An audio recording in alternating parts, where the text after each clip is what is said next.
और किसी जंगल में एक बड़ा सा पेड़ था और उस पेड़ की शाखाओं पर घर थे। उन घरों की मालकिन चील थी। चील ने वो घर किराए पर दिए हुए थे।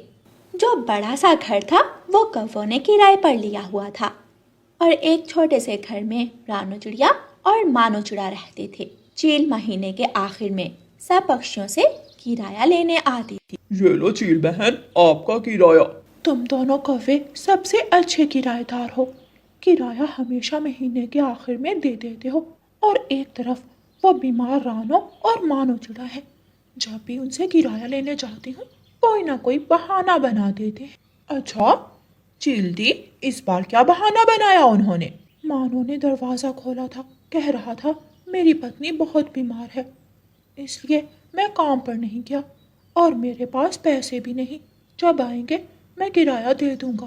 तोबा तोबा चील दी, वो दोनों बहुत बड़े झूठे हैं। अभी कल ही तो मैंने उसकी पत्नी को देखा था, एकदम हट्टी कट्टी थी। भला बैठे बिठाए वो कैसे बीमार हो सकती है? ये सब किराया ना देने के बहाने हैं। हाँ, मुझे भी यही लग रहा है। धन्यवाद गौरी, तुमने मुझे सच बता दिया। अब देखना मैं उनके साथ क्या करती हूँ। चील कालू और गौरी से किराया लेती है और वापस चली जाती है। गौरी, तुमने चील दी से झूठ क्यों बोला? कल रानो खुद तुम्हारे पास आई थी और वो इतनी बीमार भी थी। कालू, मुझे वो रानो की बच्ची बहुत बुरी लगती है। अब देखना चील जल्दी से उस रानो और उसके पति को यहाँ से निकाल देगी। दोपहर को कौवे और कौवी का बेटा जग्गू घर आता है तो घर में ताला लगा हुआ था। इतनी प्यास लग रही है और पानी कहाँ से पीऊं? वो देखता है कि रानो चिड़िया के घर का दरवाजा खुला है। रानो आंटी के पास जाता हूँ, वो तो मेरा प्यार भी बहुत करती है। जग्गू कौवा रानो चिड़िया के घर जाता है। रानो आंटी, मुझे पानी मिलेगा? हाँ जग्गू बेटा, और मैंने कल खीर बनाई थी, आपको खीर पसंद है ना?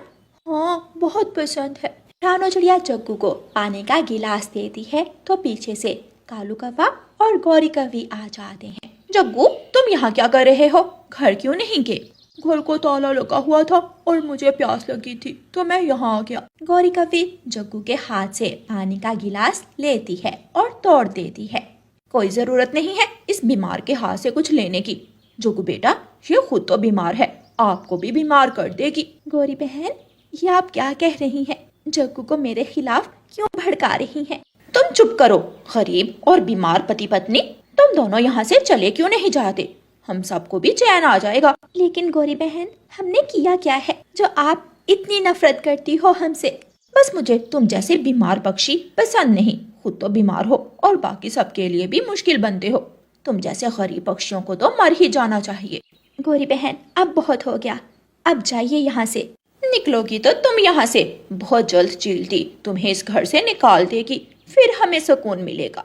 ऐसी जली कटी सुनाकर गौरी कौवी वहाँ से चली जाती है। जब रात को रानो चिड़िया का पति घर आता है तो रानो उसे सारी बात बताती है। मानो चिड़ा कालू कौवे के घर जाता है। कालू और गौरी, दोबारा मुझे और मेरी पत्नी को बेइज्जत करने की जरूरत नहीं है। तुम्हारी पहले कौन सा इज्जत है जो बेइज्जत होगे? किराया तो तुम देते नहीं हो। वो तुम्हारा मसला नहीं है। चील बहन हमारी मजबूरी जानती है। अगले दिन बहुत तेज बारिश होती है और रानो और मानो चिड़े के दरवाजे पर दस्तक होती है। मानो चिड़ा दरवाजा खोलता है तो चील दो नए किराएदारों को लेकर खड़ी थी। जल्दी से ये घर खाली करो, ये घर अब इनका है। जी, आप हमारे साथ मजाक कर रही हैं? इतनी तेज बारिश है, हम कहाँ जाएंगे? ये मेरा मसला नहीं है। ये पक्षी मुझे किराया ज्यादा दे रहे हैं, तुम्हारी तरह नहीं है जो हमेशा बहाने बनाते हो। रानो चिड़िया भी घर से बाहर आती है। चील बहन, मैं बीमार हूँ, हम दोनों इतनी तेज बारिश में कहाँ जाएंगे? मैं तो वैसे ही मर जाऊंगी। गौरी कौवी भी अपने घर से बाहर निकलती है। चील दी, जल्दी निकालो इन दोनों को, आज ही निकालो, फिर हम भी अपना किराया ज्यादा देंगे। चील ये सुनकर खुश हो जाती है और दोनों रानो चिड़िया और उसके पति को धक्के मारकर अपने घर से बाहर निकाल देती है।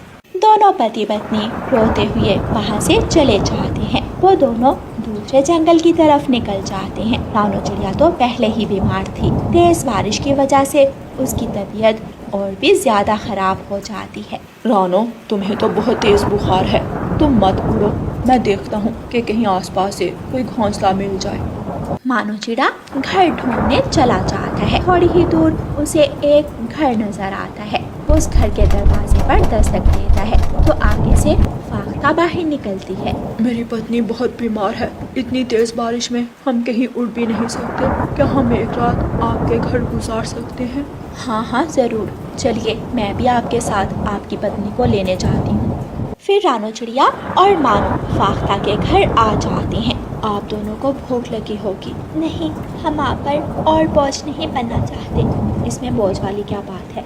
मैं यहाँ अकेले रहती हूँ, हमेशा बोर होती हूँ और अकेले खाने का मज़ा भी नहीं आता। आज मज़े से आपके साथ खाना खाऊंगी। फाख्ता उनके सामने खाना रखती है और वो सब खुशी खुशी खाना खाते हैं। दूसरी तरफ गौरी कभी रानो चिड़िया और उसके पति के निकलने पर बहुत खुश होती है। चील को उन दोनों को बहुत पहले ही निकाल देना चाहिए था। गोरी, वैसे उन दोनों के साथ हमने कुछ अच्छा नहीं किया। हमने तो सबका भला किया है।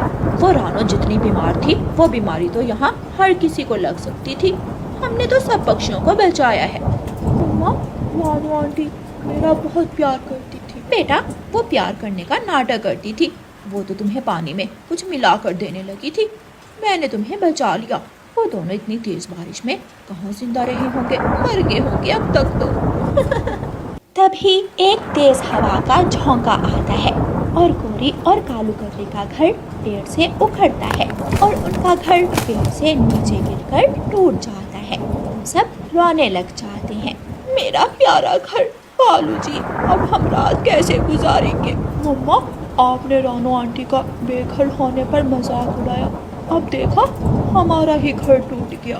फिर गौरी कौवी बहुत पछताती है, मगर अब पछताने का कोई फायदा नहीं था। दूसरी तरफ फाख्ता रानो चिड़िया और उसके पति को अपने घर में ही रख लेती है और वो सब खुशी खुशी रहने लगते हैं। प्यारे दोस्तों, इस कहानी को लाइक, अपने दोस्तों के साथ शेयर और चैनल को सब्सक्राइब करना बिल्कुल मत भूलना। आपका धन्यवाद।